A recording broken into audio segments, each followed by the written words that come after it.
우리 동네 동전마켓 유튜브 구독자 여러분 반갑습니다.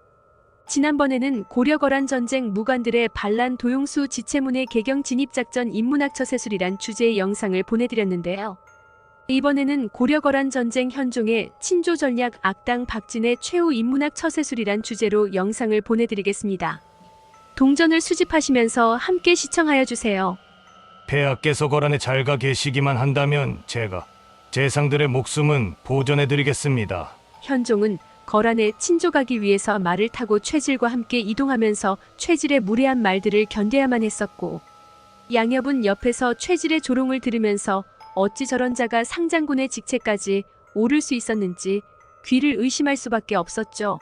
아무리 반란을 일으켰다고 하여도 예전 강조 같은 자는 최소한의 명분이라도 있었고, 무신들의 존경을 받을 만큼은 행동하였는데 최질은 비열하고 저속하게 이를 게 없어 품이라고는 찾아볼 수조차 없었으니 이런 자가 고려의 상장군이라는 게 수치스러울 수밖에 없었고, 이런 자에게 쫓겨 거란의 친조까지 가는 현종을 보면서 우라통이 터져나오는 걸 참을 수가 없었어요. 하지만 현종이 이번에는 양엽에게조차 서북면 행정도 병마사에게 보낸 서한의 내용을 비밀로 하였고, 그 이유가 바로 최질을 죽이고자 하는 거였다는 것을 양엽은 꿈에도 눈치챌 수가 없는 상황이었기에 현종은 옥새를 가슴팍에 둔 채로 울먹거리며 비통해하고 있는 양엽에게 말하길. 양엽 그리 울면서 힘들어하지는 말게 인생지사 세옹지마라고 하지 않았나. 내가 거란으로 간다고 슬퍼하는 자네와 조정에 남아있는 모든 대신들이 밝게 웃을 날이 얼마 안 남았을지도 모를 일이네. 그러니 그렇게 울면서 몸을 상하게 하지 말게. 그러자 양엽은 자기가 모시는 황제 폐하가 거란의 인질로 잡혀가느니 와중에 좋은 일이 생겨봤자 얼마나 또 생기겠냐면서 현종의 말을 납득하기가 어려웠고 계속 울면서 어깨를 들먹거렸습니다.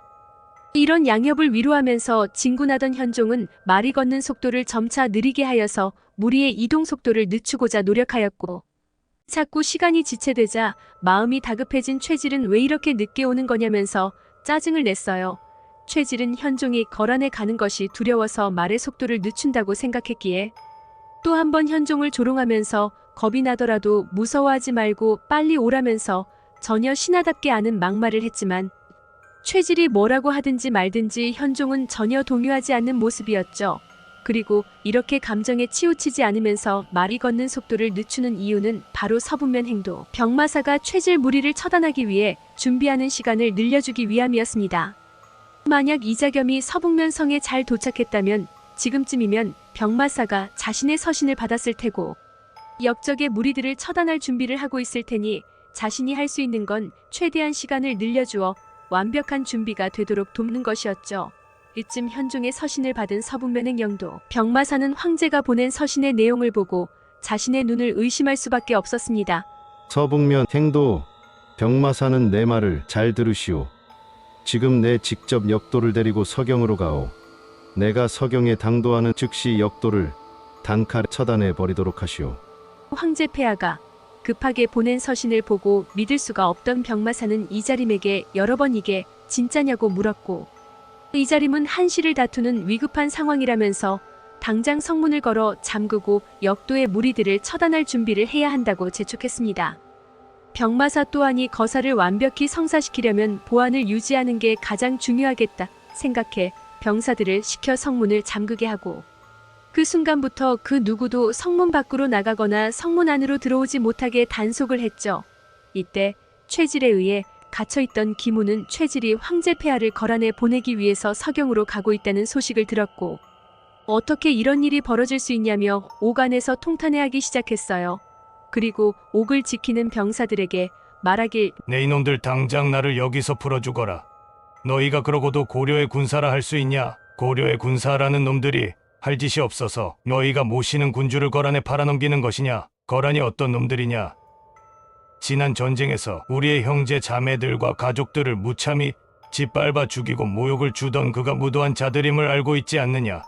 그런 거란에게 우리의 황제 폐하와 백성들을 지키고자 싸웠던 고려의 군사들이 어찌하여 상장군인 나를 옥에 가두고 황제는 다른 나라에 팔아먹으며 거란의 속국이 되는 길을 가는 것이냐? 지옥불에 떨어지고 싶지 않으면 당장 나를 여기서 꺼내도록 하라. 상장군 기문의 말을 듣던 병사들은 기문의 말이 틀린 것이 하나도 없었기 때문에 자신들의 행동이 부끄러워 고개를 숙였고 고개를 떨구며 기문을 옥에서 꺼내 주었어요.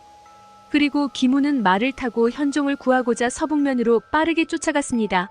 그 시각도 서북면으로 달려오는 자가 있었으니 원성을 지키고 있던 지체문 또한 원성의 허락을 구하고 서북면으로 향하며 황후 마마, 지금은 마마를 지키는 것보다 역도들의 무리를 처단하고 황제 폐하를 구해내는 것이 더 시급해 보입니다. 잠시 제가 다녀와도 괜찮겠습니까? 지체문의 말을 들은 원성은 제발 현종이 무사하기만을 기도하면서 지체문이 서북면으로 이동하는 걸 허락하였고, 그렇게 서북면은 현종과 역도의 무리 기문과 지체문이 모두 달려오고 있었습니다. 이상한 낌새를 눈치챈 박진은 아무래도 서경에서 무언가 벌어질 것 같다며 최질에게 서경에 들리지 말고 산으로 우회해서 가자고 제안을 했어요. 현종이 너무나 순순히 친조를 허락한 것과 과거 서북면 군사들이 반란을 진압고자 개경 근처까지 거의 왔던 일을 상기해보며 서북면 행영도 병마사가 어쩌면 최질과 자신을 환영하지 않고 현종의 입장에 서서 공격을 해올지도 모른다고 판단한 것이죠. 그렇기 때문에 박진은 최질에게 서경성을 지나지 말고 산길을 통해서 우회해서 가자고 제안을 했고, 이 소리를 들은 현종은 불같이 화를 냈습니다. 개경부윤, 그대는 나를 끝까지 모욕하고자 함인가? 세상에 어떤 황제가 타국의 친조를 가면서 길을 놔두고 산을 통해 둘러가는가? 도대체 그리하려는 이유가 무엇인가? 그대들이 나를 이렇게까지 모욕한다면 나는 지금이라도 개경으로 다시 돌아가겠네. 말의 방향을 개경으로 돌리도록 하게. 현종이 발끈하면서 화를 내자 박진도 자신의 주장을 철회하였고, 무슨 일이 일어날지 몰라 걱정된다는 박진은 최질이 별일 없을 것이라면서 안심시켰지만, 이미 이들을 죽이기 위해 서경성 안에는 행영도 병마사가 개경에서는 기문이 그리고 저 멀리서는 지체문이 동시에 달려오고 있었습니다. 드디어 현종과 역도의 무리들이 서경성 앞에 당도하였다. 이자림이 자신의 서신을 도병마사에게 잘 전달했는지, 그리고 도병마사는 자신의 뜻을 따라 줄 것인지 확신이 서는 게 하나도 없었기에 성 앞에서 상당히 긴장한 채로 서 있었어요. 최질의 부하가 황제 폐하가 왔다면서 성의 문을 열라고 지시를 하였고, 성을 지키던 병마사는 잠시만 기다리라면서 곧 성문을 열어주겠다고 말을 하였지만, 성문을 열어주기는커녕 이들을 맞이하는 건 바로 무장한 서북면 병사들이었다. 병사들이 일제히 일어나서 역도의 무리들을 향해 활시위를 향했고, 열린 성문으로 무장한 병사들이 창을 들고 나와 역도의 무리들을 에워싸기 시작하였죠. 그리고 서북면 행영 병마사와 이자림이 현종을 안전하게 모시기 위해서 직접 나와 최질과 박진의 목에 칼을 겨누었습니다. 역도의 무리들은 모두 말에서 내려라. 최질과 박진은 어쩔 수 없이 말에서 내렸고, 박진은 자신의 말을 안 들은 최질을 노려보면서 분해하는 모습이었어요. 마침 그때 지체문과 기문도 도착하였고, 기문은 서북면 행영 병마사에게 말하길, 병마사 내긴이 청할 것이 하나 있어. 황제 폐하를 거란에 팔아넘기려 한 적 안악한 최질이란 자를 있게 한 게 바로 나이니 내가 저 자를 처단할 수 있는 기회를 제발 주시오. 최질은 자기를 죽이겠다고 개경에서 달려온 기문을 보면서 분해 어쩔 줄 몰라 했고, 기문을 옥에 가두는 게 아니라 죽였어야 했다며 분해하는 모습이었습니다. 이 모습을 본 기문은 칼을 꺼내어 최질의 목을 날려버렸고, 그 칼날이 어찌나 날카롭고 거세었는지 최질의 목은 대굴대굴 멀리 굴러가 버렸죠. 기문은 쉬지 않고 옆에 있던 박진의 목도 쳤고, 박진의 목도 한참 멀리 굴러가서 최질의 얼굴 옆에 나란히 놓이게 됐어요. 기문은 두 명의 역도 무리들을 처단하고 현종을 향해 무릎을 꿇으면서 말했어요. 성상 폐하, 그동안 폐하께 면목이 없었사옵니다. 무관의 명예를 되찾고자 시작한 일이 무관의 명예를 땅바닥까지 떨어뜨렸으며, 폐하를 거란에 팔아넘기려 한 저 역적을 절대 용서치 마시고 저런 역적을 만들어 낸 저 또한 용서치 마시기 바랍니다. 그럼 소신은 이만 떠나겠사옵니다. 라면서 최질에게 휘둘렀던 칼로 자신의 배를 찔러 그 자리에서 자결하였다. 이 갑작스럽게 자결하는 모습을 보고 현종은 깜짝 놀라 고개를 옆으로 돌렸고, 기문 상장군의 마지막을 본 병사들은 모두 숙연해질 수밖에 없었어요. 그렇게 서경의 성에서 최질과 기문 그리고 박진은 삶의 마지막을 마주하게 되었네요. 현종과 이자림의 기막힌 계책으로 인하여 무신들의 반란은 이렇게 막을 내리게 되는데요. 과연 다음 고려거란 전쟁에서 역도의 무리들이 일거에 처단되는 모습을 볼 수 있을까요? 구독자 여러분, 오늘날 우리가 고려거란 전쟁 현종의 친조 전략 악당 박진의 최후 인문학 처세술이란 영상을 통해 어떤 인문학적인 교훈을 얻을 수 있을까요?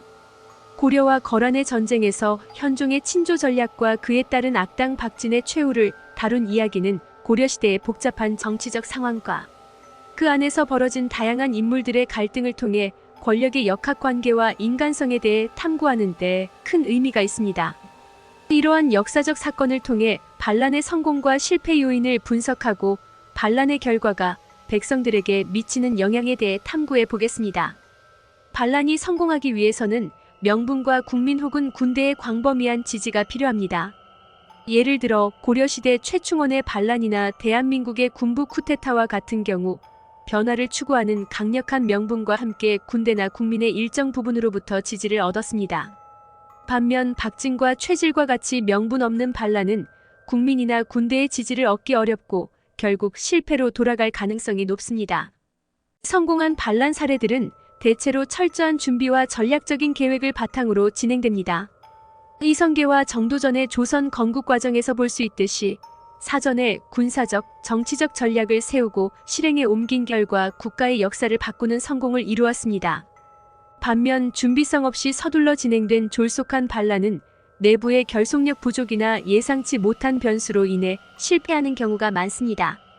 반란이 실패하거나 성공하더라도 그 과정에서 발생하는 전투, 정치적 혼란은 일반 백성들에게 큰 고통을 주며 경제적 파탄과 사회적 불안정을 초래합니다. 예를 들어 고려와 거란의 전쟁은 많은 사람들의 삶에 큰 영향을 미쳤으며 전쟁으로 인한 파괴와 난민 문제는 당시 사회에 큰 부담이 되었습니다. 반란과 그에 따른 사회적 변화는 후대에 중요한 교훈을 남깁니다. 국가의 리더십이나 정치적 안정성이 얼마나 중요한지, 그리고 변화를 추구할 때는 명분과 국민의 지지, 철저한 준비가 필수적임을 보여줍니다. 또한 권력을 쥔 자들이 국민의 뜻을 어떻게 받들어야 하는지에 대한 반성적 사고의 기회를 제공합니다. 고려와 거란의 전쟁에서 현종의 친조 전략은 복잡한 정치적 상황 속에서도 명분과 준비성, 전략을 바탕으로 한 결단력 있는 행동이 어떻게 역사의 흐름을 바꿀 수 있는지 보여줍니다. 이러한 역사적 사건들은 현재에도 여전히 유효한 교훈을 담고 있으며 국가와 사회를 운영하는 데 있어 중요한 가르침을 제공합니다. 우리 동네 동전마켓 유튜브 구독자 여러분, 오늘은 여기까지입니다. 계속적으로 동전과 지폐 수집에 관한 다양한 영상과 역사인문학에 관한 다양한 영상을 보내드리겠습니다. 이 영상이 유익하셨다면 구독과 좋아요 꼭 눌러주시면 감사하겠습니다. 다음 영상에서 또 만나요.